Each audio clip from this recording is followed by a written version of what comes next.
And good afternoon. Hello, everybody. To all my friends back home, hello, sports fans, and to my friends here in the UK, my fans of sport. How are we all doing today? Hugh, how's it going?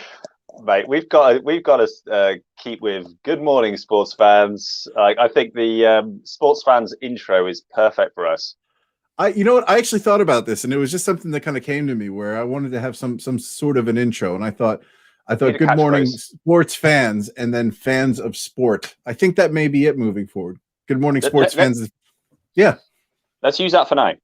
Okay. Okay. We'll remember that for the next time. Yeah, So, Hugh, we have actually quite a few things on the agenda this week. You will be proud of me that I have done more. I'm really getting into the UFC thing, and we have some brilliant. comments coming in as well.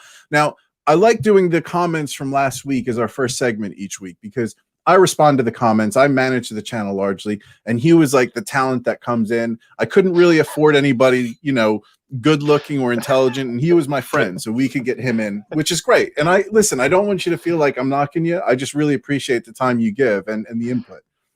Nothing but a compliment in that, Yeah. Sean. Yeah, I'm here for you. So why don't we open up with our comments from last week? Oh, listen, just one more thing.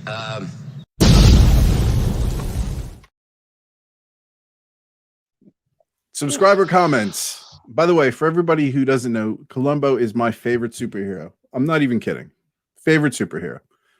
Hugh, if you ever get a chance to watch Columbo, just do yourself a favor. Greatest film franchise in history. Yeah, I can testify the fact that Sean does love Columbo. Love him. By the way, I'm going to get our picture right. And there's a reason I'm getting this right.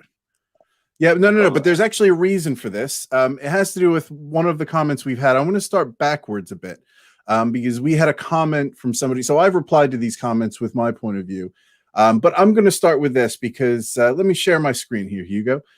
This was about the Usman fight. And specifically, I believe it was about your comments last week. So let me just share this. So the comment was bearded guy on the left, which thankfully was you. I think I replied to Jared saying, I'm so happy you said bearded guy on the left because I was bearded guy on the right. Bearded guy on the left, I'll read it for you because I know this week you're on a small screen. Like that you gave Burns all these compliments at the beginning, but saying he's got more tools than Usman without acknowledging how much of a champ performance that was by Usman is a bit misleading. Usman has the tools that he needs, not too many, but the ones he has, he's mastered and perfected, not to mention his fight IQ. The man can adapt. I really gained a lot of respect for Usman after this. Awesome job still. Looking forward to the next breakdown. Thank you, Jared, and hopefully we will see you for the next breakdown as well. So, Hugh, I want to give you a chance to reply. I've already replied in the comment section to say, let me defer to Hugh, and here we are. I'm deferring to Hugh. Job done for you. Yeah, I agree with him. I agree with me, and I agree with him. I think I'm right. I think Burns has got more techniques. He's got more arsenals. He's got more options. But Kamaru Usman has two very good ones. He's very solid standing up, and he's a phenomenal wrestler. And like you said, people can argue. People like Khabib isn't that strong at standing up, but he's so dominant. If you have one skill that's that dominant, then that could be enough to win a fight. And I think Jared's point is spot on. I still kind of stand by what I say. I think Burns has got more options, but they weren't as good as Usman. And Usman was I couldn't agree more with him. He was very impressive. Proper championship performance. And I think in that perspective, I'm still learning the fighters and their abilities. I've been watching some of the Usman fights prior to the Burns fight. I did watch quite a few of the Burns fights as well in advance. And for me, and this kind of goes into the next comment, which I'll share now, about Usman Burns. So we did talk about where we see them going from here. So I'm just going to share this one next. Oop. Great recap, but we cannot call Burns great at boxing if the jab was all that was needed to be shut down. Burns is a good striker with power. There's a pattern with the Brazil fighters who are good at striking, but are shut down by elite boxers in the UFC. So what are your thoughts on that, mate? Great recap. We cannot call Burns great at boxing. I think I wouldn't say he's great at boxing. I say Burns is he's got He's got decent stand-up skills. He's going to cause people trouble. He knocked down Tyron Woodley. There's not many people that have done that. So I wouldn't say specifically boxing, but kickboxing, he's going to cause people trouble in that weight class. So he is a good striker, which I agree with power. Definitely agree. There's a pattern with Brazilian fighters who are good at striking, but are shut down by elite boxers in the UFC. Yeah, I think it's a very fair point. I don't think we're disagreeing, really. No, I think he may have commented, Jay Will, and thank you for the comment, may have commented on something I mentioned where in the broadcast, the commentators referred to early on, if you listen to the broadcast, that Burns had the better combinations or boxing. It was something to that effect, which I didn't expect because, and I think part of what I was saying was everything I read about and watched from Burns, most of his fights are either won by submission or decision, not a knockout boxer. Whereas when I watched Usman in previous fights, the Colby Covington fight, for example, he does a really good job of disguising his combinations, specifically, baiting with his legs and coming in with, awkward left-right combinations that are quite creative. So I didn't expect necessarily Burns to be considered a boxer, and that's what the commentators were saying. So I'm wondering if that's what he was commenting on. Yeah, I'm not sure. It's hard, isn't it, when you state in these comments? And what I would do is a little counter with if you could bring that back up, Sean. He said that something to the effect of he can't be that great at boxing if he's shut down by a jab. There are great boxers that can be shut down by great jabbers. I don't think that's you can have world-class boxers that can be shut down by a like the creme de la creme jab. I'm not saying that Kamaru Usman necessarily has the greatest jab in the game. I wouldn't say that, but his jab looked phenomenal, and there was power behind it. So caused a lot of issues. George St. Pierre is one of the greatest of all time, was renowned for that as well. I don't think you'd say he was an elite level boxer, but he was a very good boxer, and his jab in particular was unbelievable. I think Usman, like George St. Pierre in that comparison, have like a slight reach advantage, a deceptive reach advantage over their opponent. And Usman in particular seems that he's got a bit of power behind it. So that's going to cause trouble for people. I just wanted to offer that. Well, we talk about just the jab, and I think that's a good point. I watched last week the Adesanya Costa fight. It was actually a few days ago. I don't know if you saw that fight. Yeah. And that's you talk about just the jab, and I think leg kick. We kind of go back to what happened in the poor fucking guy in his name. Why can't he just have a normal name? Poirier. I'm just gonna call him Poirier. How would you say that? I keep getting it wrong every week. Poirier. Okay. So Poirier, the Poirier McGregor fight. We talked about leg kicks, and that Adesanya fight. He spent the better part of the first round just hammering these leg kicks, and you could see on the back of Costa's shin bruising through the first, and they were loud, like there were cracks. You could hear them throughout the stadium. And you could say, oh, that's just a leg kick. And for the most part, Costa was acting initially like it wasn't doing shit. It clearly impacted him because his movement was minimized by the time it came to blows. And it was an easy win for Adesanya in the end. Yeah, just a leg kick is one of the worst things you could state, like going in there. I think you just need one to experience like the pain of that. It's almost like a kickboxing version of the jab, but it's not, because it's so much more devastating. All you need is one. Yeah. You can blow your knee out. So if you don't check your kick, and a check is just lifting your foot off, taking the weight off it. If your foot is planted on the ground with your weight on it, and someone lands a kick on it, something has to give, and it will come right down to the knee. The knee gives away, and it's there's also the nerve that runs up from the calf, so the lower calf kick.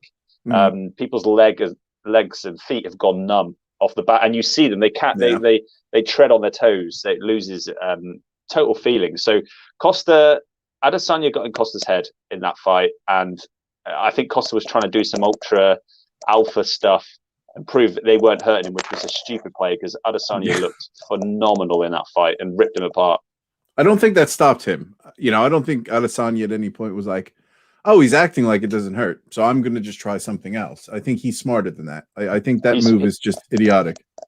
One of the smartest. And the thing that's really disappointing with that fight, Sean, was Costa leading up to that point just railroaded people. He doesn't take a backward step. He's super aggressive. And Adesanya is really good off his back foot defensively. So we were hoping that you've got Costa forcing it and Adesanya working off the back foot. Like, what's going to happen? Because Costa's extremely powerful. But he was too defensive. He didn't go after Adesanya and get in his face, which again is a dangerous thing to do. But he didn't play the game plan that everyone was expecting him to play, and he didn't come off very well off the back of that fight. But we'll see. We'll see how. I can't remember he's fighting someone, a big name soon. So it'll be interesting to see how he does on that. I didn't know anything about Costa because I was prepping for what I think will be next week's show, where we're talking about the Adesanya fight coming up. Even his name, it's not Blakovic, but Blyo. Again, I'll come back on that one when we are talking about it. Yan. Because I'm just prepping for these fights, trying to watch their fights in order in real time, and I haven't watched Jan Blakovic yet. I haven't seen any of his fights. No disrespect. I forget where I was going with this now. In that fight, I didn't know anything about Costa. And it's interesting you said that because he really just sort of stood in the middle of the ring and was very pensive. He was a big man. It looked like he was just waiting for an opening. It sounds like from what you're saying, he was a bit scared to engage or get too close to Adesanya. It was just odd. I don't believe he's scared. I don't believe fighters. All right, when I say scared, hold on. When I say scared, I'm saying he was cautious tactically. So scared that is a meaning, possibility. Yeah, that's what I'm referring to. I don't know. I don't know. It's very weird. I've not seen him fight like that before. He looks so impressive in his lead-up fights, and he went with a different tact and it just clearly didn't work. So I hope he looks impressive off a rematch, and then maybe there's the potential to force that issue again. I think Israel Adesanya is going to find it tough if he goes up against a real grappler. That's all that they want to do. Jan Blakovic is he's a striker, he's a boxer, he has some heavy hands. So I think you're going to see another stand-up fight there. But Costa's he's not done and dusted yet. He can offer a lot, and Yoel Romero is a tank. He's only just left the UFC. He's an ex-Olympic wrestler, and he gave Yoel Romero one of the best fights like anyone's ever seen. So he's a powerful guy. It's just a shame we didn't see him at his like best against Adesanya. Well, that leads on to, I think it's a good segue into the next thing I wanted to raise. I'm actually going to change up what I was going to talk about because I've been doing I've just seen some articles pop up in relation to Khabib. And actually, before we get started, we are officially jumping into talking about fighting. So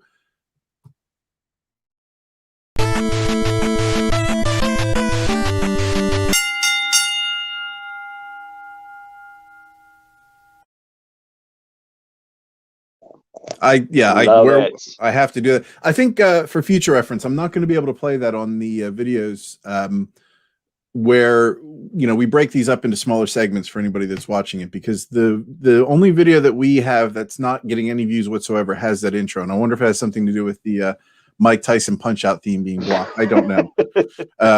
Possibly. Yeah, but we'll still play it for the live show because we're more worried about just enjoying ourselves on the live show.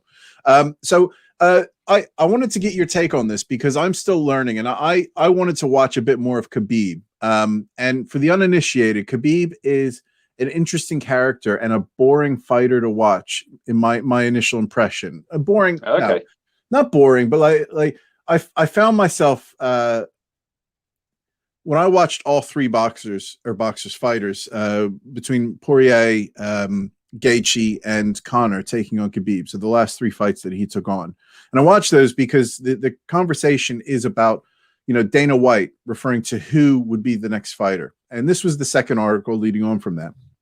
But before I go into this article, watching Khabib, who's an incredible grappler, and his strength is getting someone on the ground and getting them to submit. That's my understanding from watching his last three fights. That's where he is strong, and the only place he was at all somewhat vulnerable in all three fights was when he was standing up, when he had some distance between himself and the other fighter. You may tell me I'm stupid and full of shit and I don't know what I'm talking about, but that was my impression. So I'm just sharing for anybody who's still learning. I'm new to this whole fight scene. But Khabib it's not boring to watch. It was more exciting when you see them standing up and changing blows. And as soon as they're on the ground, it is interesting to watch how these fighters get on their feet, get out of these holds from Khabib. But the conversation, I was intrigued by this because you were talking about how Khabib may not take on another fighter. He's waiting for the right fighter, or he's saying, there's nobody out here that even offers me a challenge, and I want to take on a challenge. Now, at the beginning of the week, Dana White was saying, look, we're going to actually go back to 1-7. We're going to have him fight it out. And the best one, we'll see if Khabib wants to fight. And then just a few days later, this was, I think, 2 days ago, Dana White is predicting that Khabib will agree to fight Conor, specifically because he hates Conor. He just dislikes Conor.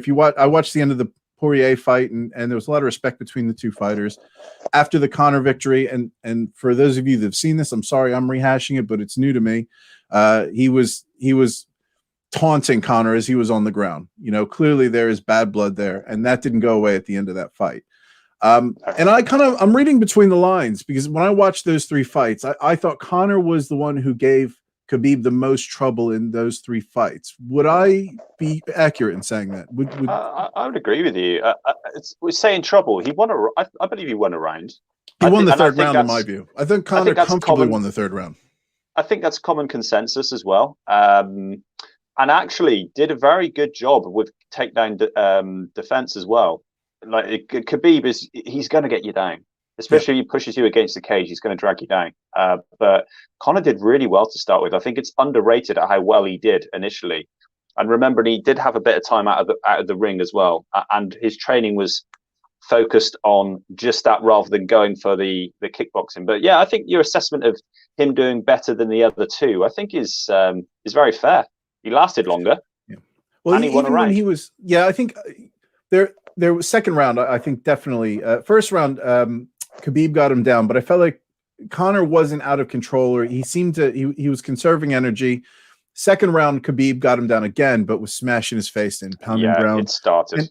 And Conor did a fucking good job of getting through that second round and on his back, avoiding some of the worst shots. He would have landed some big shots in that exchange, but he came out not too dazed, and he still had movement, because in the third round, he was landing some serious shots, and he was doing a hell of a job of keeping Khabib at distance.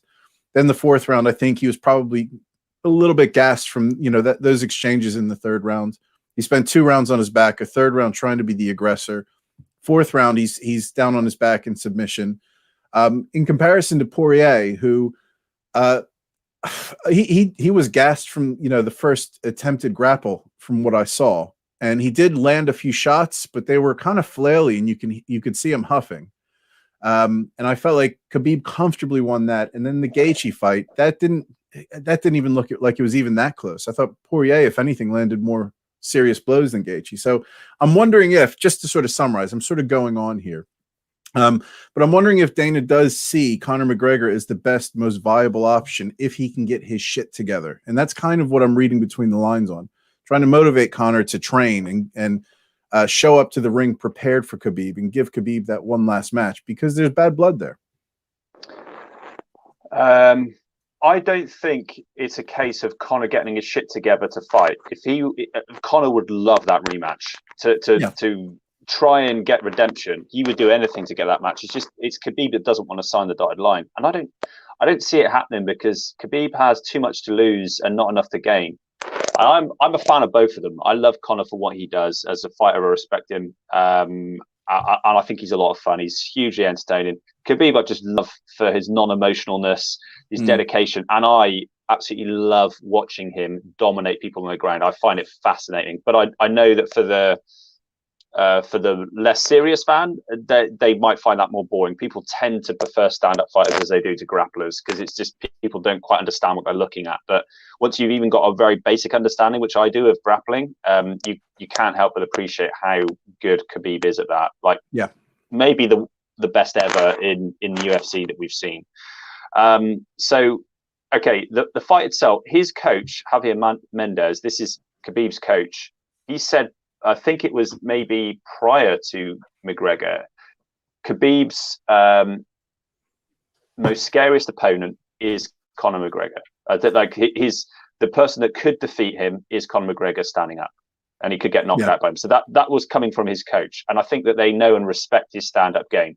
So why would Khabib, having beat him, he beat him, I think, 3 rounds to 1, in my opinion.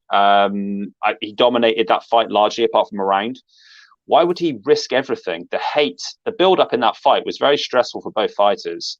Why would you give this guy who you dislike and disrespect any chance of coming back when you've already beaten him? He's just, but what would you gain from doing it if you just mauled him again for 3 rounds? There's nothing extra for that. So I just don't see Khabib doing it. I think Conor would do it for free. He would jump at it, and I don't think he'd need the motivation for it. I just don't see why Khabib would do it. Dana White disagrees with you on this one. Dana White thinks it's possible. I don't have enough information to really have a solid opinion on that. I think I was reading between the lines of what Dana White was saying here, which is before this, he was saying he hasn't said he's not going to meet, and he doesn't want to tie up the division. That's Khabib's stance. And when he referenced Conor, he said, I also believe he hates Conor so bad. The hate that these two have is real as anything you've ever seen. And I believe that if Conor came out, if Conor came out of this thing and Conor was going to be the guy to win the title, now I truly believe that he would fight Conor. I believe that. Maybe I'm wrong, but we'll see how it plays out. And what I'm reading into here is, and just from having watched those fights, I think Dana White would like to see that rematch. And I think that's what he's trying to promote. And I think he'd like to see that because Conor, like you said, troubled Khabib the most. Khabib doesn't have somebody that right now that is compelling for him to take on. And I think Dana White wants to see Conor McGregor, given his recent comments on Conor McGregor following the Poirier fight.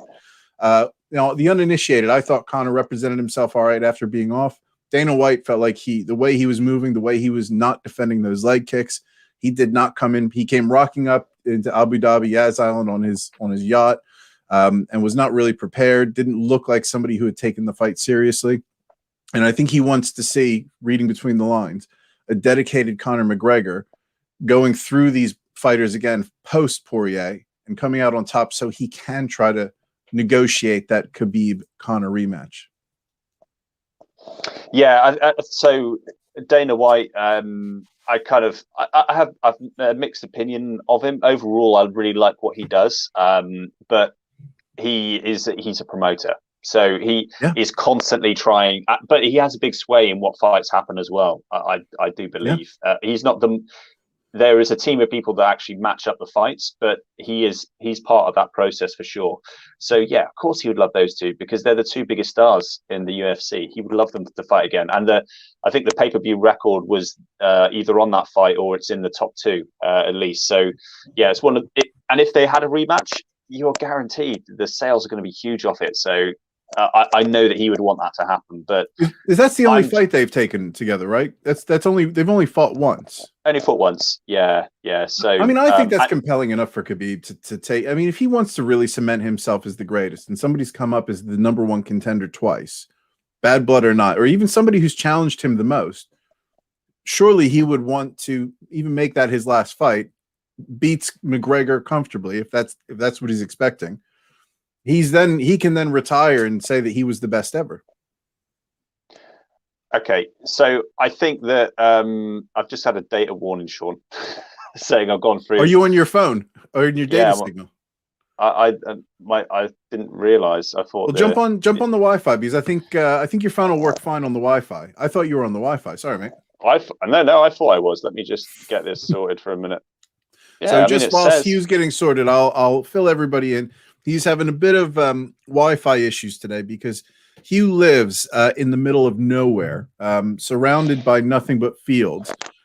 It's so in the middle of nowhere that the broadband companies don't give a fuck enough to put a wire out there to give him proper internet signal. So we were on a data signal. Are you on Wi-Fi now? Well, I've got the Wi-Fi button on, which it has been the whole time, but there's no Wi-Fi on the actual top of the phone here. So your Wi-Fi was probably so bad it said, "Oh, you should surely be using the 4G. Data." Yeah. Oh God. Okay. We'll just have to keep going for now, then, mate. I'll have to keep an eye on that. Well, keep an eye out. Sorry, mate. So yeah, we'll have to see what happens with that. But I just wanted to see what you thought. My takes are still a bit nubile, so I wanted to see what the. Yeah, I just wanted to respond to that, Sean. So your comment was like, I still, you still think it. I disagree, because Khabib can sit there and watch Conor agonize over wanting to fight him. He's got all of the cards on the table. He doesn't. I've already beaten you. I beat you convincingly. I kicked your ass. Why do I need to put all of my unbeaten record, my legacy, everything on the line? The build up to the fight will be so stressful because there'll be this animosity, and he's given this guy a chance to beat him. Why? He's already beaten him. You don't need to do it again. He doesn't need to prove it. I don't think it would change. From what I've seen as well, I'm not convinced that anything would be different. I think Khabib would maul anyone at 155. But if I were Khabib, I wouldn't fight him either. It's like, I don't need to. He's got the money. Like boxing, though? Because in boxing, you kind of when you take on a championship challenger, there's an expectation of a rematch, just to really cement who is the best. It really depends on how the fight goes. So if Poirier and Conor kicked his ass in the first fight. Poirier, I wouldn't say kicked his ass, but he knocked him out. So it was quite emphatic. So you'd say, okay, we drew a rematch. And actually, there's a kind of Poirier knew that going in against Conor, he was going to get a payday. So when Conor's saying, look, do you fancy a rematch? He's giving it. He's like, yeah, you gave me an opportunity to earn good money on this pay-per-view. I'll give you a rematch type of thing. And there was no animosity between them. They seemed there's respect there. Really depends on how it goes. If it's a very one-sided fight, people don't really want to see that again. We've already seen it. But I think the viewers would be there. I'm just going to go back to my point. I think Khabib has far more to lose. He's got everything to lose and nothing really to gain. He's not motivated by money. He's already beaten everyone. He's beaten him not that long ago. It's like, why would I risk everything again? I've done it. If I think of every heavyweight champion boxer that's ever come to pass, they've had to beat people more than once to sort of cement their standing. And I for me, and forget that it's Conor McGregor, if Dana White, it sounds like no matter what, the UFC are going to be taking the top 7 and seeing who comes out on top, because Khabib isn't taking any fights until somebody's earned the right to fight Khabib, and he's earned that right. I think no matter who it is, unless he's retiring now, which he hasn't, he's going to take that fight. I can't see him. I would find it difficult to believe if Conor tears through his next 2 or 3 fights, he doesn't take that fight. I just don't see how like, okay, I'm ready and I gave you trouble before. Let's prove that let's prove that you're the best. I just don't see him ending on that note. I just don't see it. I think the point that you make and the point that Dana ended up with, if Conor goes on a tear and if Khabib is sat there on the sidelines itching to get back in, because a lot of sports people can't retire and sit out, and if he's seeing this guy talk this big game and now I'm fresh, now I'm fight ready, I could have easily beaten Khabib, and if he was brave enough to come back and he gives it all that, and I could maybe see Khabib going, I'm just going to go and shut this guy up again. But there are a couple of big ifs there, because Conor couldn't get past Poirier. He's got that division is extremely tough. I'm not sure he's going to go on a fight tear now. I think he's on his way out. Unfortunately, I'm a Conor fan, but I think he's done so well for himself. He just doesn't have that same juice that he used to. Possibly, I could be wrong on that. He doesn't need to, and I think any normal person wouldn't have even gone and fought Dustin Poirier because he doesn't need to. But he's that much of a man, and he's that great a sports person and an athlete that he's prepared to do that. But yeah, so I don't see Conor running through the division. But if he did, and if Khabib had been out for a couple of years, that might, if you've then turned it back on its head, haven't you? You've then got Khabib that's a little bit rusty. This might be this is going to be a different proposition. But I think it's unlikely. But I acknowledge, mate, that's a distinct possibility. Well, let's see where it goes from there. It was something I wanted to get your take on again, because I'm still trying to pick this up from the get-go, and I like to hear your point of view, given you've been watching this, and I really respect your opinion. So I was curious to hear what your take was on this. And the next segment, we're gonna talk about this because I read this article here. So apparently there was a change in date to YouTuber Logan Paul and Floyd Mayweather's milking of people's money fight. And this says it all for me. The 0-1 YouTuber and the 50-0 boxing legend. So I'm done at this point. Yeah.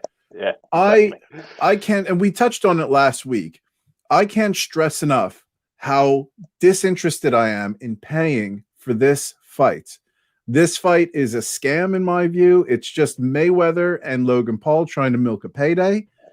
Yes, am I interested in seeing the results? Of course I'm interested in seeing the results. If Logan Paul mops up Mayweather, am I surprised? Yes. Does he deserve respect for doing that? Yes. Should he get my money for that? No, he hasn't earned it. And Mayweather, I mean, it's just such a stupid matchup. If you compare it to Jake Paul and Ben Askren, who I got a little bit of shit in the comments for saying I think Logan Paul is going to win by decision in an ugly match. And I still back that up. I still am going to maintain that position. That's different because that's a wrestler who has never been a good boxer, and he's trained his career to not box. So, you know, you can at least say this is a compelling match, and Jake Paul picked somebody who he could potentially beat. Logan Paul is just jumping into the ring with somebody who's going to be a big ticket item. Logan Paul looked absolutely terrible as a boxer, and this fight is an absolute waste of people's time. I just want to watch the highlights. What do you think about all this? Yeah, I mean, I could agree more with you, mate. It's a totally different proposition to his brother and Askren. Like you said, there is a very strong argument that Floyd Mayweather, love him or hate him, might be one of the greatest boxers of all time. So even though I think Logan Paul was maybe 6'2", 6'3", he's a big guy, ex-wrestler, he's an athlete, he's not a boxer. It's a disciplined sport with reduced skill set. He can't use his wrestling on it. But Mayweather can use his lifetime of boxing experience to weigh that on Logan Paul. I'm fast. It's the kind of freak show thing. You kind of can't help but watch this disaster thing from happening. I kind of want to see it, but yeah, I wouldn't pay for it. And I'm not interested in it for all of the reasons that you stated, Nate. I just agree with you 100%. Yeah, good on them. If they want to do it, it's up to them. But I'm just not interested. We know the outcome. And that for me is Mayweather in general. My interest in watching Mayweather Conor McGregor is I wanted to see somebody shut up Mayweather, somebody, you know, an underdog come and shut him up because he's not been beaten. And Logan Paul is not the candidate to take my money to do that ever. And I can't even imagine it's going to be a good spectacle. I just don't see that happening. So yeah, we'll see where it goes. But right now it's apparently been rescheduled. And according to Logan Paul, you know, when you're trying to fight somebody as popular as Mayweather is, you know, and they need time. And I was just like, no, he doesn't need time to beat you. You know, there was probably reasons that were rescheduled. You weren't ready is my initial inclination. Do you know one of the things I heard, mate, is that they put the ticket sales out there and no one was interested. So they parked it. They I believe that is, again, I'm going through a third party there. I can't remember. It might have been Charles Sonnen that said I've heard the same thing. Was the source, but just that they put it out there and no one was interested. So they've changed the date on it to try and like give some time to talk about it, to build it up, because I don't think there's an appetite to watch it. No, I hope. I would rather see it flop than me see an outcome of that fight. Of course I want to see the outcome, but my preferred outcome is the fight never happens because no one gives a fuck. That's what I'm rooting for right now. Yeah, and I want to see the Jake Paul Askren fight. Yeah, because of the reasons that you stated, that's not Askren's wheelhouse. It's something that he knows, that's still been trained for a long time. He's an athlete. Versus someone that has been training specifically in boxing for at least a couple of years, it's more compelling. So let's move on from this point here. So this week we've now started this Bearded Philosophy channel, and one of the things, or Bearded Sports channel, and Hugh and I, for those of you who've just started watching the Bearded Sports channel, we've been doing this sort of thing for the last year and a half now. Just more for us, just to catch up and talk about things. And I wanted to talk about another thing that's happened this week. And it has to do with golfer Michelle Wie. So I'm going to I haven't actually made Michelle Wie and Dirty Old Men. So this will be interesting. Okay. I've not heard this, Jono. No. So I think you're going to find this interesting because this is going to connect to some of our bearded sports fun. And it has to do with Michelle Wee. Now, what I'm going to do is I'm going to play a little bit of a game. Okay. I am going to read the comment that Michelle Wee felt as if it was necessary to publish. So she felt like she needed to make a statement about something. And what I want to do is I want to share that statement, and then I want to ask who you think she's referring to. Does that make sense? Okay, right. Okay. So let me share my screen here. It's unsettling to hear of this highly inappropriate story shared on a podcast by a public figure referencing my panties whilst playing in a charity program. What this person should have remembered from that day was the fact that I shot 64 and beat every male golfer in the field, leading our team to victory. I shudder thinking that he was smiling to my face and complimenting me on my game while objectifying me and referencing my panties behind my back all day. What should be discussed is the elite skill level that women play at, not what we wear or look like. My putting stance 6 years ago was designed to improve my putting stats. I ended up winning the US Open that year, not as an invitation to look up my skirt. Nike makes skirts with shorts built in underneath for this exact reason. I can't believe she's had to reply to this. So that women can feel confident and comfortable playing the game. Hugo, who is she referring to? Oh God, mate, I've got no idea. So you and I have talked about this person in the past. You don't know them personally. Are they involved with golf? Are they like a commentator? No. Not a sports analyst in general, like an ESPN, like a general analyst? Not a sports analyst, no. You and I have talked about this person in the past. Another pro from another sport? Nope. Like you're going to love the answer. Politician?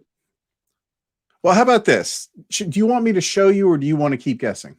No, you show me. Show me. Okay, let me get it queued up because it's going to be worth it. I'm going to have to reshare here. I need to get the audio set up. So this I can't wait to show you this. So what I'm going to do is I'm going to share video. Yes, it's Rudy Giuliani. Oh, so Rudy, God. Rudy, the legend that he is, has been in the news. And let me show you the soundbite that they are referring to. So this is Rudy at the end of one of the shows he was talking on. And I believe we saw clips from him speaking on our last episode we ever did. Do you have time for a funny Can you hear story? That? Yeah, we got about a minute. I get this one done in a minute. So every once in a while, I was always his partner. So we'd always ride together. He always wanted me to drive because he wanted to be smoking cigars. So they're talking about Rush Limbaugh, who is a political analyst, a very famous right-wing media personality who just passed away this past week from cancer. So one day we're driving, and these paparazzi are driving us crazy. They're taking pictures, And he said, Giuliani, what did you do now? They're all following you around. You know how I hate pictures taken? I know you're famous, but damn, can't you tell them to stay away? And he's like growling. And I say, you just come up to the green with me. Come on. So on the green is Michelle Wee, and she's getting ready to putt. Now, Michelle Wee is gorgeous. She's 6 feet. And she has a strange putting stance. She bends all the way over, and her panties show. And the press was going crazy. They were following her all around because they were trying to take pictures of her panties. I said, Roger, it's not me, it's not you, it's her panties. Is that okay to tell that joke? I'm not sure. We already told it, so I don't know. So that's Rudy Giuliani this week commenting on Michelle Wee in what is the worst story you could ever publicly tell about a professional athlete in the history of stories. I don't know. I've just made up that title, but that was just the cringe fest of the century and an identifier that Rudy is on the wrong side of dementia. Yeah, I mean, he's tough watching in general, mate. Unfortunately, that's just standard Rudy, isn't it? Like from the clips that we've been watching off sports topic. But yeah, I mean, what else can you say about the man? He's a disgrace of a man, to be honest. He's a dumpster fire of a human being. Oh, look, let's be real here. Like, we find women attractive, and you watch it and it's fine. But you're a politician. You're a guy. You're a leader. You're standing up there like representing, the president, and you're like the elite of the elite, and you're talking about the underwear of sports, female sports. But it's just like it's crass, and you just don't do that on TV. Do guys talk about that? Of course they do. Would me and you talk about it? Yeah, but privately, you don't. Privately. You don't. Yeah, but you do. There's like a time and a place for that. It's not to broadcast as a funny joke. And I could understand why Michelle Wee would find some offence in that from the person that he is. And this is something I've had to evolve a bit on, because I mean, we would talk about it, it's in the nature of men and even women to, so when I say objectify, there's two different ways you would objectify somebody. So guys and women do this as well privately. You speak about somebody you find attractive, or, it's not uncommon to say, yeah, that person has a great ass. And if you and I are talking about that privately, that's one thing. And we could even make a fairly good argument that that's inappropriate even for you and I to talk about privately. But the whole idea I think that women are trying to work through right now in this day and age is to be considered equals. And that's not something you would ever reference to a male professional athlete. And it really, for me, highlights the whole definition of what objectifying somebody is. Michelle Wee rightly pointed out that she beat every male golfer in that pro-am or whatever it was. And her value is as a person and as a golfer, not as a piece of meat that we want to stare at. And I'm a bit more sensitive about how I refer to women as far as what I say publicly or even what I say privately and who I say it to, because I don't want, to be responsible for setting people that I know and love back, or even people that I don't know, keeping that sort of pattern of looking at women as just something that we want to look at, not people that have value in the same way that everybody else does. And my wife's helped me become particularly sensitive about that point. And Rudy right there proves that he has no concept of what women go through on a daily basis to be making this statement on a radio show. Yeah, I think there's a great couple of points in that, mate. I mean, first and foremost, I don't want to be the type of guys that we stand here and we're like, oh, we just don't talk about women. I do. I find women attractive, and I'll mention that. I'll just do it in the right space, and I'll do it in front of my other half potentially, because she may comment on it's a good looking guy or whatever. He's looking good, and that's normal. We're totally comfortable and fine with that. That's a human being nature. But for someone like Michelle Wee, that's they're trying to break, like it is harder, like in sports, for women to break out, and I think that we've come a hell of a long way to try and like even things out a little bit. And people of his standing in that media, in that opportunity, just shouldn't be making comments like that. I say, it's like, how annoying must it be for her? Like, she's just played like the game of her life, beating everyone out there, and we're talking about her ass. Like, it's not really, she's there as a professional golfer, and it's I don't know, you can, if you put it from her standpoint, it's quite an insult, to be fair. But I do just want to also state that realistic fact that, like, I am a man and I do look at women and comment on them as well. It's just that I would choose my time and my place that I'm doing that. And that's fair. And I think when I want to be this, I'm not going to sit here and say that I wouldn't, if you and I were on the golf course and we saw this amazing, this beautiful woman, let's say, pick up a golf ball and she had a great ass, I wouldn't just be like, don't look at that, Hugh. You need to stay. That's very disrespectful for you to say that she has a lovely ass. I wouldn't say that, because I probably would be equally as guilty of commenting on that. But that's you and me together. It's not as if that person works for me or I work for that person. There's no professional relationship. We have any sway. Exactly. We don't have any influence. We're not like running for office. We're not leadership, and we're not in front of our team of people. Like, even if you were thinking that and you're with a team of people below you, in your office, you're going out for a round or something, like, you would maybe watch a little bit more what you're saying. Like, there's a bit of accountability to that. But I mean, we're human. We're human beings at the end of the day, and that's something that I would be so full of shit if I said I didn't look at another woman's ass ever, and I didn't think to myself, that's a great ass. However, I separate that. I'm sorry, I separate that from that whole realm of my impact, on society, my impact on women trying to better themselves. As far as better themselves, that's the wrong way to word it. I'm trying to be very careful, because I want this to come across as I don't want to be working to the detriment of what women are trying to accomplish to be equals, equal pay, them being thought of or having the same number of, let's say, CEOs or directors as there are men, because there's still a lot of obstacles that women are climbing. And I think this is one exact example of why women have it so difficult, because Rudy is a person in power. And this is how Rudy looks at Michelle Wie, who is somebody who is accomplished in her field.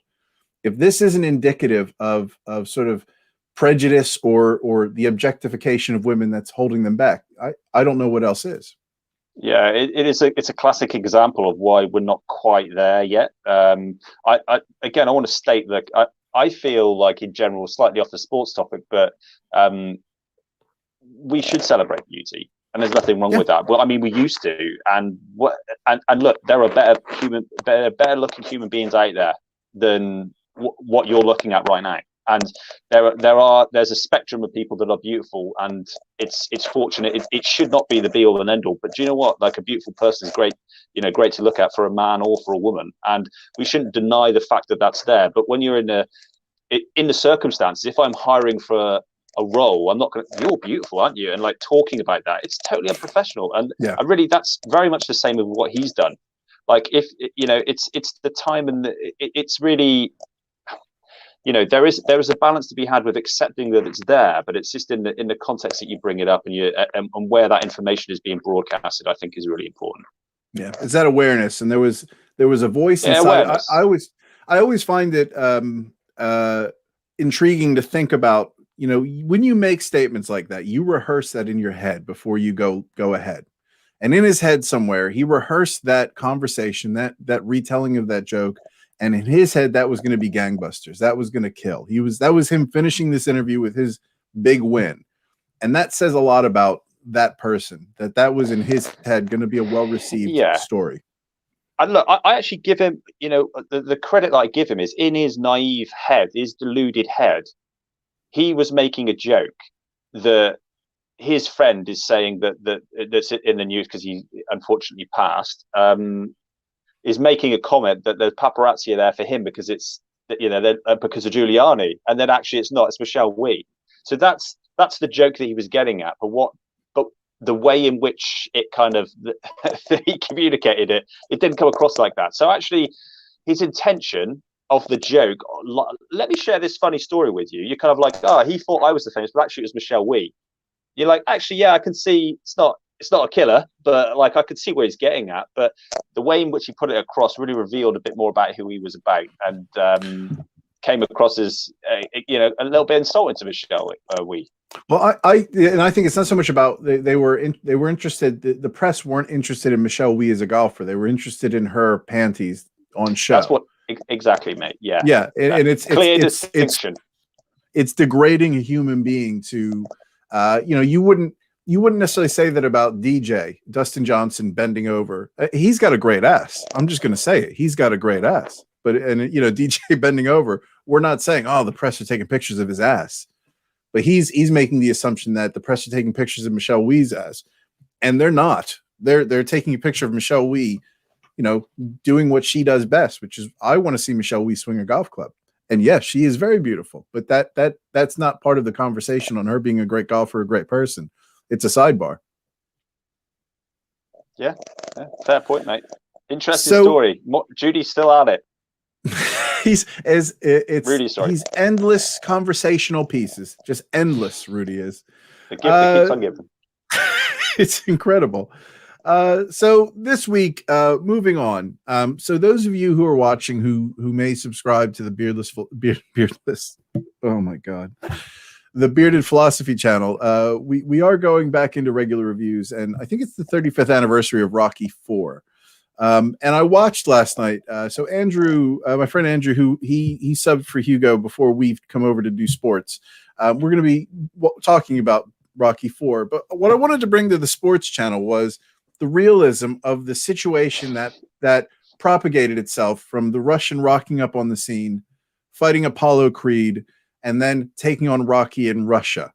Rocky is the undisputed heavyweight champion of the world at that time. And pretty much the Soviets said, yep, we're going to enter boxing. Drago is the best in the world. let's go ahead and schedule something in with the heavyweight without at all doing any sort of, working our way up through the ranks. He's here. He's an elite athlete. Let's go. Have you watched Rocky IV before? I mean, yeah, absolutely. I was just thinking, it's been so long since I've watched. I can't quite remember the build-up and some of the intricacies, but mate, I've watched it countless times, and the workout scene, the montage, will live with me forever. I bought the CD, the Rocky CD, used to work out to it. Mate, it had a big impact on me. And Rocky IV for me was the pick of the bunch. Oh, they're both shredded as well. Look at that, in fantastic condition, both of them. It's a film that, and we're going to talk about it more tonight on the Bearded Philosophy channel, but it's a film that no matter what, no matter how cheesy it is, no matter how 80s it is, and or how contrived the storyline is, it just, the boxing scenes are really fake, but no matter who you are, when they say the Russian is cut, I'm like, yeah, Russian's cut. I've seen it a million times, and I just get really into it every time the Russian gets cut. Oh, mate, the whole film is just unbelievable. I agree with you. The boxing scenes are like, I mean, you'll never, ever see a fight like that. They go like throwing haymakers, like, just like right hook, right, no ducking and weaving, like all the power and no defense. They're just getting hit by them constantly. So, the realism is you got to take that with a pinch of salt. But I'm sure, mate, if I watched it again, I'd get equally as excited as you. No doubt. So let's take a metaphorical situation. Let's say North Korea. North Korea have decided they want to enter for some reason as a country into professional boxing, which I don't see the connection really. You have people from countries. It's not the Olympics. Now Drago was an Olympic champion. I think he was a gold medalist, they say. He enters, they come onto the scene, and the Soviets will say, yep, we're going to go ahead and let our athletes play. So how likely is it if North Korea had this absolute unit of a person, somebody the size of, who's that Russian guy that fought David Hay? Yeah, Valiev, the 7 foot guy. So let's say somebody who's 7 foot tall, absolute beast, can actually move quite well, like an NBA, like some of these NBA stars who are 7 foot tall, but actually can move like lightning. What are the chances that that Tyson Fury would entertain a fight from this North Korean fighter who just is an absolute unit without any sort of prompting or proving themselves outside of an Olympic bout? So Olympic is still amateur. So you're saying he got 0 pro fights? 0 pro fights. So am I correct in saying, and you might remember this, did he have any fights professionally? Wait, I don't think he did. I can't remember, to be honest with you. The whole point of it actually was the press conference actually was him, the Soviets announcing that we're going to enter professional boxing. I think he was only in the Olympics, so I don't think he's had a pro fight under him. I mean, it would to answer your question, this is a really quick one. It would never happen. Not in boxing. Boxing as well, particularly, they look after their golden eggs. They put them in and make Drago look awesome. They'd want him like having 25 to 20 knockouts. Even though if he were unbelievable and world class, they would just hold in the reins until he looks better and better, building his stock. People then go, oh, why did he take on Rocky? Not yet. Build his stock, and then fight. Whilst the UFC, Sean, is a very different kettle of fish. Now, if you're looking at the Rocky version of UFC, if they had some giant wrestler coming, like for example, Brock Lesnar was in for a title fight within a couple of fights. Brock Lesnar, he was NCAA champion, but he was a professional wrestler and then came in within a couple of fights. They got him in for the title. He didn't get a title fight first time round. So I don't think a UFC would give him a title fight first time round, but I'm just trying to. James Toney for Randy Couture. So boxing, but Randy, I'm thinking, but I don't think he had lost the title at that point. So he had a boxing guy come into the UFC to do cage fighting, and Randy took on the fight. But Randy used to be the heavyweight champion. I think at that point he'd lost the belt, so he fought him. I'm just trying to find any examples. So absolutely no way in boxing. UFC, you could within a couple of fights take on a champ for sure, but definitely not in boxing as far as you're concerned. Oh, never, mate. It's like it's Yeah. frustrating that they hold these people back for so long. And I think the fight with Rocky, I can buy, because his mate just died, and it was at that point the film became a big dick measuring contest, where Rocky had to avenge his friend's death and went to Russia to fight him on Christmas Day, and I think we can live with that whole the realism of that, because that was more of a vengeance path. It was an unsanctioned fight that he went into. I can live with that, and I'm glad he took on the fight too. The other thing that came, it reminded me of actually some of the fighters now, and I wanted to share this with you, was, looking at Apollo Creed, his character. And I was watching in the film, there's the press conference. And if you haven't seen it for a while, this is the only picture I have, by the way. Sorry, let me try better. Let me try better than that. I wanted to get a good picture of Apollo up there. Because you think back to Muhammad Ali, and Muhammad Ali is, as a character, as a personality. And when you start looking at the modern day, like Mayweather, I guess, I don't know, would you say Mayweather would be the closest thing to Muhammad Ali? It loosely, maybe Tyson. What are you talking? You talking about talking trash, or because again, as like human beings, they're on different scales, aren't they? But Rocky, that arrogant, but like Muhammad Ali was arrogant, but he did it with such a style and flair that it was likable. Whereas if you look at the Bronze Bomber, he's just like a blunt instrument, and there's no flair or class to how he dishes his trash talk. And you could argue maybe Tyson Fury now is a little bit more sophisticated, maybe Conor to the degree, but nothing like Muhammad Ali was. And I was watching Apollo Creed in that press conference with the Russian, and he was awesome. It was actually quite a plausible character, and it made me wish that there was somebody like Apollo Creed in the fighting ranks. It's because when you look at Mayweather as I guess the closest example to somebody maybe similar to that who can talk, there's nobody that really articulates that sort of that cockiness, that superiority in the same way that Ali did. And the Apollo Creed character is the closest example I could think of. So Chael Sonnen was in the UFC. It was unbelievable. His fight with Anderson Silva was he's like Israel Adesanya now. This guy that people just thought was unbeatable. And Chael Sonnen was like, I want to take this guy's he absolutely sucks. And they were going like, boo, because everyone loves Anderson Silva, and he's like, he's this and that. He's giving him so much crap. You're like, why is he going after Anderson's such a nice guy? Why is he talking about him like that? And he started insulting Brazil, saying that hey, like, peasants are from Brazil, and all these like outrageous things to try and get him riled up, and fought him and beat Anderson Silva up for 4.5 rounds. And everyone was like, oh my God, he's going to do it. And then Anderson Silva tapped him out in the last round. Chael Sonnen, if you have a look at his highlight reel for talking shit, Sean, it's epic. Like he's basically like a professional wrestler. Like his highlight and his quick remarks are brilliant. Like he tied Anderson Silva up in knots in the press conference. He's like, Anderson Silva is Brazilian and he lived in America, but he's got a translator. And when they asked him a question, he's like, I don't know why you're asking the translator, because he understands English perfectly well. And he was just kind of like mocking him in all these different ways. And he said, what's going to happen right now is you're going to ask him a question. He understands what you say. We're going to have to pretend that he's going to talk to the translator. Then the translator is going to give you the answer. And he kind of said, and go. And then someone asked a question. That's what happened. And it was like he was mocking him. And it was this like guy that everyone saw on a pedestal, this phenomenal fighter. He was just bringing him down through his words. And he was doing it so well because there were elements of truth in it. So Chael kind of kickstarted it in the UFC. And Conor, again, look at his highlight reel. Some of his comments are like the one where he won the double champ, right? He said that, look, there's been a lot of stuff that's going to be going in the back.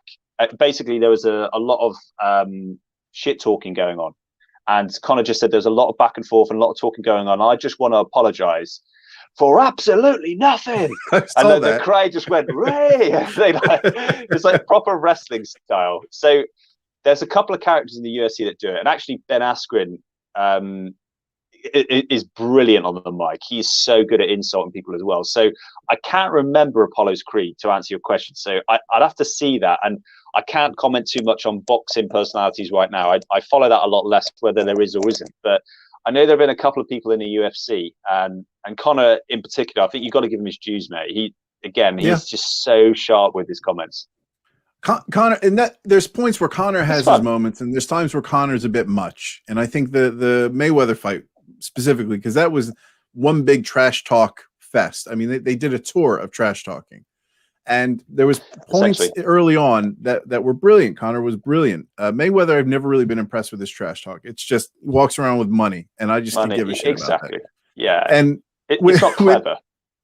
But there's not been, when you look at Ali historically, and I haven't with UFC, there is a pattern that I find, when you compare UFC fighters to boxers, UFC fighters, all of which come across as really intelligent people. I guess the closest to a boxer that I've seen in my recent time in UFC is when I listen to Colby Covington talk. He reminds me a bit of a boxer in the way he expresses himself, maybe even a professional wrestler at times.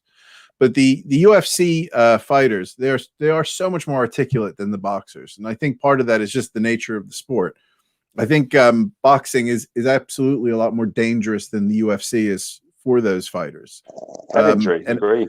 And I wonder if that does impact, the skill set, the ability to defend themselves. UFC as a sport is more protecting of fighters who are being wailed on, whereas with the way the gloves are set up, you're constantly getting your head hit hard enough that you can stay on your feet, but not, hard enough that it's also hurting you at the same time. And I think in UFC, if you're starting to get hit, fairly unprotected, those gloves, yeah, you're getting hit harder, but you're knocking out much faster. You're not taking that repeated damage. I think that that is in the mix with it. As what a percentage, I've got no idea.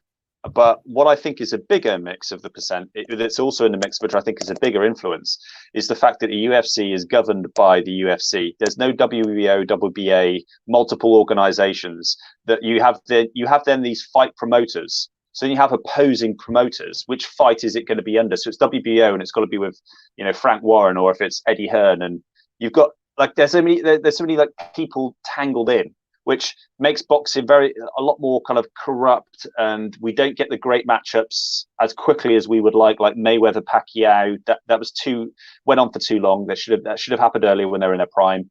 In the UFC, you've got Dana White and his fight picking team, and they put the two best against each other. And it's for the fans. It's brilliant. They don't mess around. You're in the deep end of the UFC. If you look good, they'll put you against the best.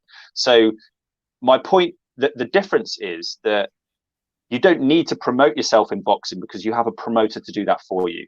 In the UFC, you have to promote yourself because Dana White will talk about certain people.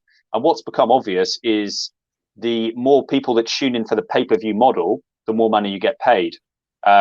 Being a champion helps massively with that. But on your way to get a title shot or to, like last night, Derek, I can't remember his second name, Derek Lewis, the Black Beast. So it wasn't a title fight, but he was headlining it. Why? Because he's one of the funniest guys. He is hilarious. Like you watch his interviews are comical. Like he's fantastic value, Derek Lewis.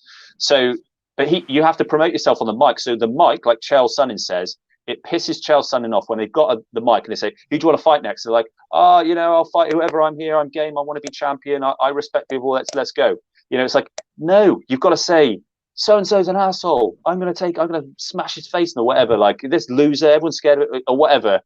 People want that. Like as a fight fan, you want to see some like built up animosity somewhere. So, in response to the question, I think that boxers don't need to promote because they have people doing that for them. UFC fighters, you've got to.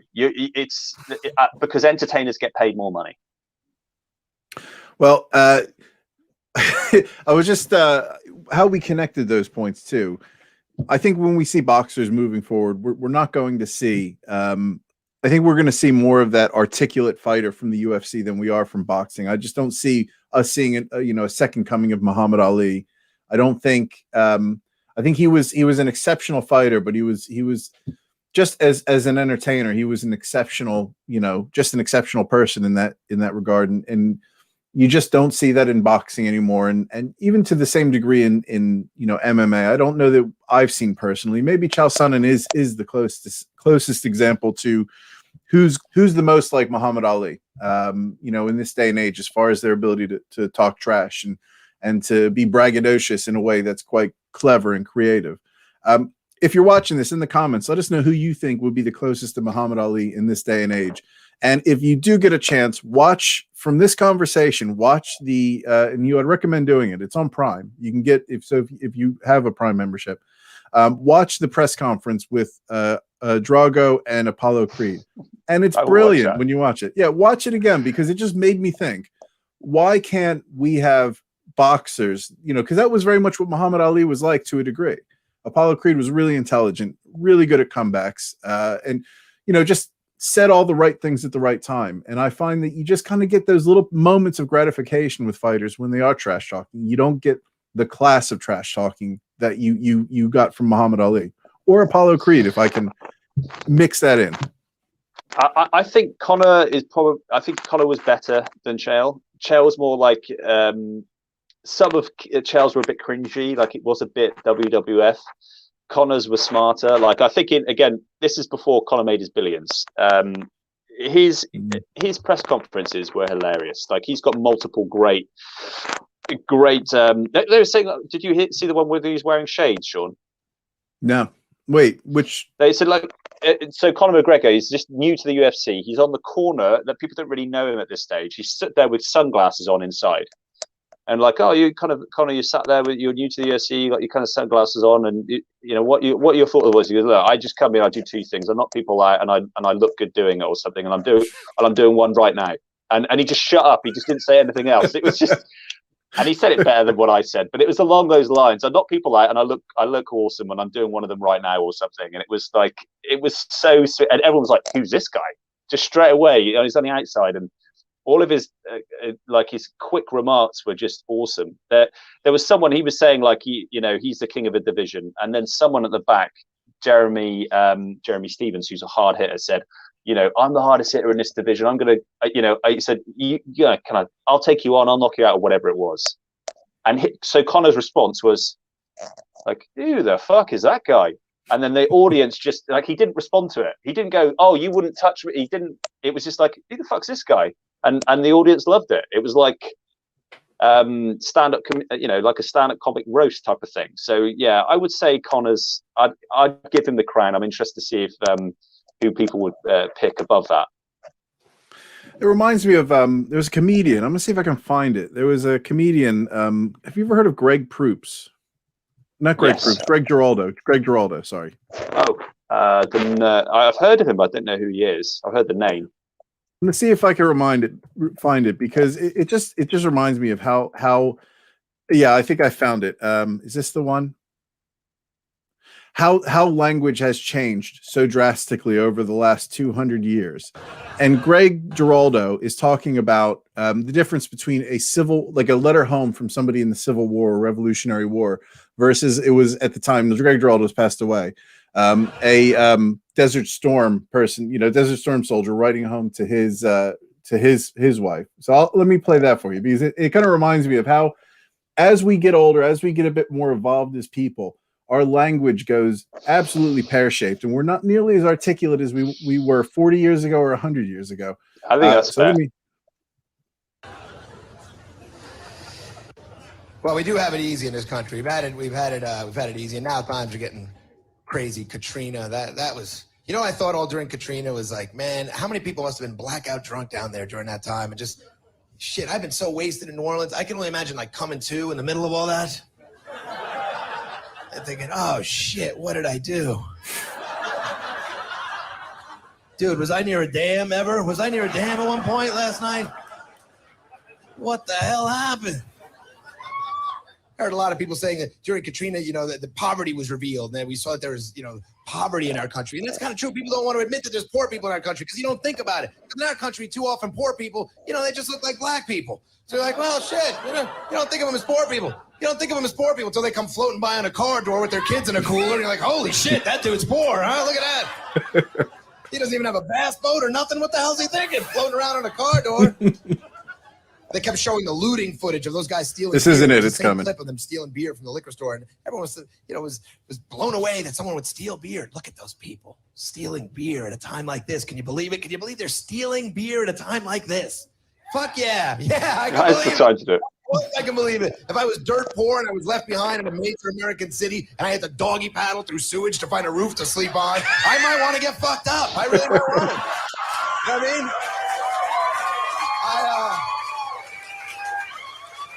I might want to get a bit of a buzz going in that situation, you know? A little free beer might seem like a good idea when all my shit was underwater because, I've gotten blackout drunk because it's cloudy out, and I just thought, shit.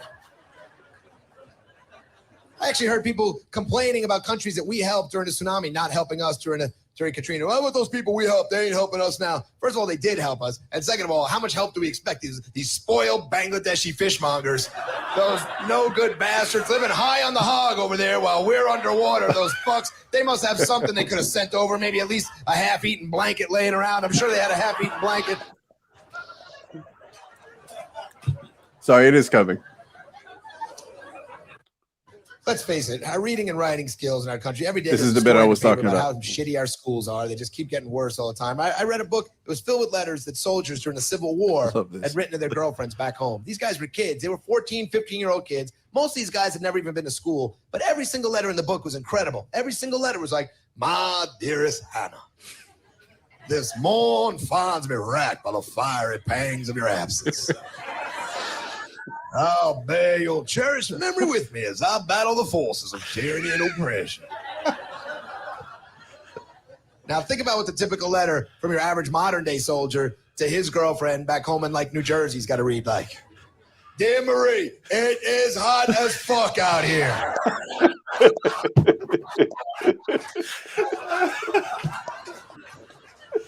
It is hard to fight these sand monkeys with your balls stuck to your legs.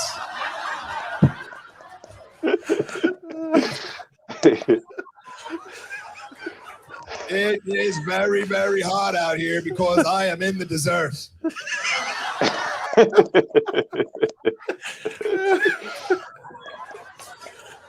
What else did I want to ask you? Oh yeah, don't fuck nobody, like it back."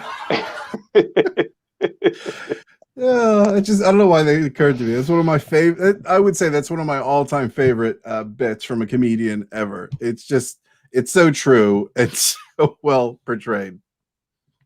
Well, I think the best jokes are, aren't they? When you could just they just hit the nail on the head. I think you're right, and his joke is right. Like, I think it's just how language changes, and I think it's going to be a totally different level, like, moving forward. And I'm just going to wrap this up by stating this: that Derek Lewis one time had won a fight. He knocked someone out, and Joe Rogan goes into the ring to interview him, and he starts taking his shorts off. He's like, "Derek, he's like, is everything okay? You're taking the shit." He goes, "Yeah, my balls was hot." And I was just commenting, it's like, "Your balls was hot?" And he just carried on talking. It's this like big black guy. He is so funny. Like, he just drops these things left, right, and center. But that's the kind of, like, the caliber, like you're saying. Just no one would have even thought about doing it, never mind saying that 50 years ago. But No. Derek Lewis, and the thing is, we love him for it as well. Like, he is a superstar because of just, he has so much charisma and personality. So yeah, be quite interested to see what language, where it turns in the next 10, 20 years. Well, Hugo, had a really good time this week. I think we're going to do a pass. We're still getting, for everybody watching, our Premier League picks piece correct. It's just a bit of admin on our side we need to sort out. But for anybody who is interested, I think you're officially up. I think we were to look at the score. If we just take out the, I'm one up. You are one up. So you're one up, and that's the Super Bowl win, really. So one up from the Super Bowl. No.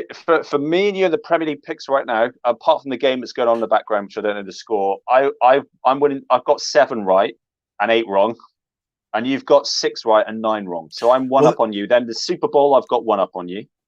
That's 2 up. And this is the thing. I think we need to litigate how we're going to manage that, because I really like how we've done the Champions League with the score. I think that's a bit more accurate, and I like having this Premier League game on the side, which you can take risks and pick upsets at times. It's a bit of a weird game that we started out the ESPN. It's a strange one, yeah.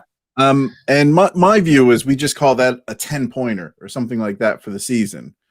But the other side of me thinks we need to continue with that separately on that sheet we're doing the picks with. So if we take the Premier League thing out, which you have a 1-point lead anyway on that. So let's make that public for now. You're temporarily winning.